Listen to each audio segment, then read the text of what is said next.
Talakay po sa pagdinig ng Kamara kung dapat bang tuluyang ipagbawal ang online gambling o kung dapat higpitan na lang ang regulasyon. At isa po sa mga iminungkahi ang paglalagay ng graphic warning laban sa pagkalulong sa sugal.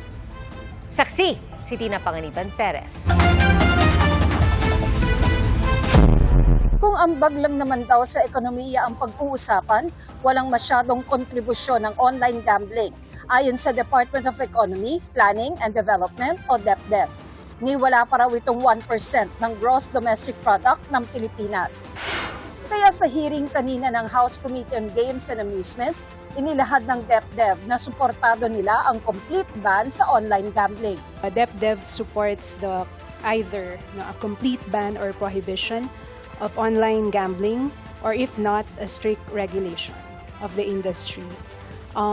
This is considering its minimal contribution to the economy. Our estimate, we considered the contribution minimal at around 0.37% of GDP. Tinalakay ng komite ang mga panukala para ipagbawal ang online gambling sa gitna ng mga ulat na marami ang naa-addict dito, nababaon sa utang, at may ilang nauuwi sa krimen. May panukala ring ipagbawal ang paggamit ng mga mobile digital wallet at iba pang electronic payment system sa pagtaya sa sugal.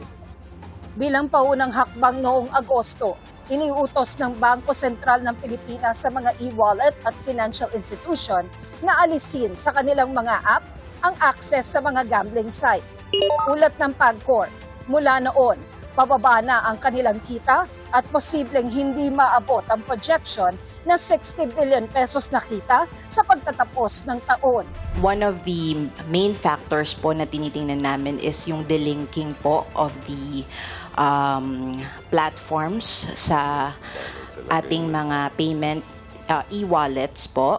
And then, nakita din po namin na meron din pong slight decline din po sa new players po. Kalahati ng kita ng PAGCOR ay napupunta sa pamahalaan.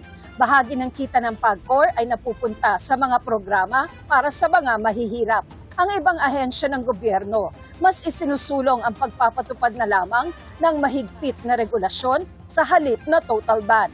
Ito ay para raw mabalanse ang anilay benepisyo sa online gambling sa posibleng masamang epekto nito. The CICC is well aware of the complex social impact of online gambling and its contribution in national building of PAGCOR and its industry it regulates.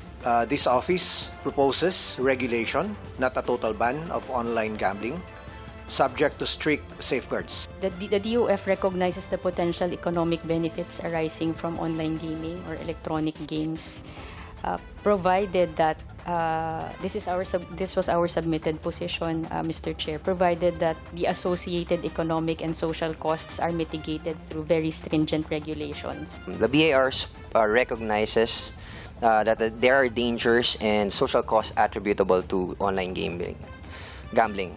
That is why we support any call for better and more stringent regulation from all government agencies. Kasama sa mga rekomendasyon ng iba't ibang ahensya ng pamahalaan ay ang paglalagay ng graphic warning na nakakaadik ang sugal, ang pagbabawal sa mga menor de edad at opisyal ng pamahalaan sa online gambling, ang pagtatakda ng playing time at betting cash limit, at ang pagre-require sa mga nag-ooperate ng online gambling websites na magrehistro.